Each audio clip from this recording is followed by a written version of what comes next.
In this lecture, you are going to learn where to get or collect keywords for your website. You can look for keywords that your immediate or distant competitors are using, but do look for the competitors who are doing well only, else, you may end up with low traffic and high competition keywords. Instead of doing this work manually, let's use some tools to this hard lifting because if you are a complete newbie, then there are chances that you might not even know who your competitors are. But you should be rational while using these SEO tools. Most of the SEO tools that are available offline give only a little information for free. If you need more than that, then you should buy the premium or pro version of these tools. But in this course, I am going to use only the free version of all the SEO tools that I am going to discuss. Now, let me start with spyfoo.com. This is one of the best SEO tool I have ever used, and the interface is very user friendly. Before starting with this tool, let me make you aware of the purpose of this lecture. We are just going to collect a list of competition for your keyword or similar websites to your competing website.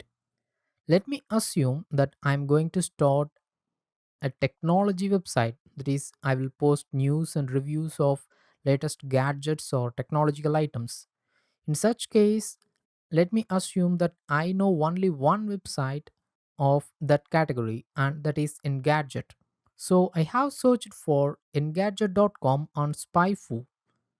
Along with the other details that SpyFu gives me, the main information that I get from this SEO tool is it also displays other competition to engadget.com.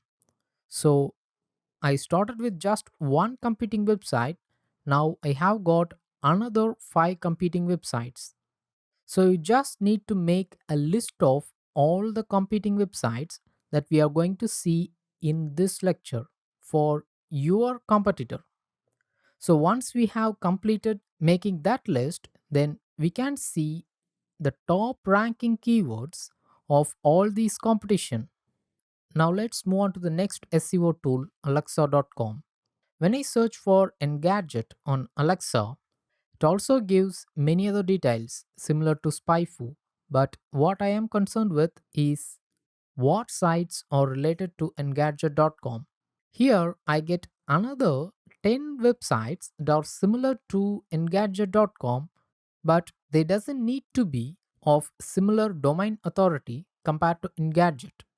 For example, dig.com is a link submission website but mostly of technological items, and it has got a very high domain authority compared to engadget.com. So not all these websites are entirely or exactly related to engadget.com, but some of these do, such as wired.com, lifehacker, techcrunch, slashgear, like this. So you need to analyze and shortlist the exact website that you think as your competitor. Now let's move on to the next tool, that is similar web. I have searched for engadget.com in this tool too.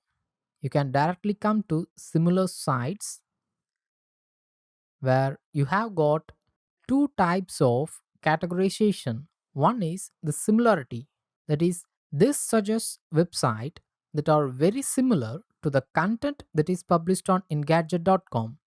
Whereas if you click on rank, then you will get websites that are on similar domain authority as well as similar content to engadget.com.